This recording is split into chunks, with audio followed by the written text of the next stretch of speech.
হাওড়ায় রামনবমীর মিছিল পরিদর্শনে গেলেন রাজ্যপাল সিভি আনন্দ বোস।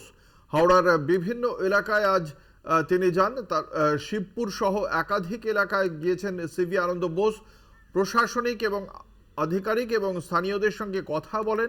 একাধিক জায়গায় মিছিলের প্রস্তুতি ঘুরে দেখেন রাজ্যপাল সিভি আনন্দ বোস। আপনারা সকলেই জানেন শুক্রবার দিনই কলকাতা হাইকোর্টের পক্ষ থেকে রামনবমীর মিছিল সম্পর্কে বেশ কিছু বিধি নিষেধ এবং শর্ত আরোপ করা হয়েছিল। আজকে সেই বিষয়টি পরিদর্শন করেন রাজ্যপাল সিভি আনন্দ বোস। কথা বলবো, আমাদের সঙ্গে রয়েছেন আমাদের প্রতিনিধি জগন্নাথ সামন্ত। জগন্নাথ, আজ রাজ্যপাল ঠিক কোন কোন এলাকায় গেলেন, কি কি বিষয় খতিয়ে দেখলেন রাজ্যপাল সিভি আনন্দ বোস?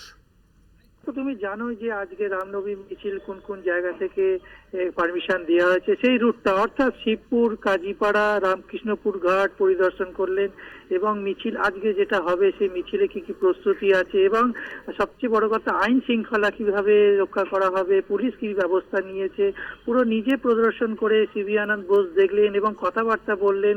মিছিলে যারা অংশগ্রহণ করবেন তাদের সঙ্গে কথা বলেছেন, আশেপাশে যারা ওই অঞ্চলে থাকে সেই অঞ্চলের মানুষজনের সঙ্গে কথা বলেন, প্রশাসনের কথা ব্যক্তিদের সঙ্গে কথা বললেন। একেবারে তোমাকে বলাতে পারে শিবপুরের বিস্তীর্ণ অঞ্চল যেটা দেখলেন, কাজীপাড়ায় গেলেন, অর্থাৎ কাজীপাড়ার জায়গাটাই হচ্ছে মূল, যেখানে বারবার অশান্তির একটা বাতাবরণ থাকে। সেই কাজীপাড়া কিভাবে পুলিশ সুরক্ষা দেবে, কিভাবে ব্যবস্থা নিয়েছে সেই সমস্ত দেখলেন এবং তিনি তারপরে রামকৃষ্ণপুর ঘাট এসে সেখান থেকে তিনি ফিরে গেলেন। তবে একটা আচমকাই বলা যেতে পারে, রাজ্যপাল এসে একেবারে এই মিছিল অর্থাৎ রামনবমী মিছিলে কি পরিস্থিতি, রামনবমী মিছিলে যাতে কোনো আর গন্ডগোল না হয় পরিস্থিতি খতিয়ে দেখলেন এবং কর্তা ব্যক্তি এলাকায় মিছিলের যারা অংশগ্রহণ তাদের সঙ্গে কথা বললেন।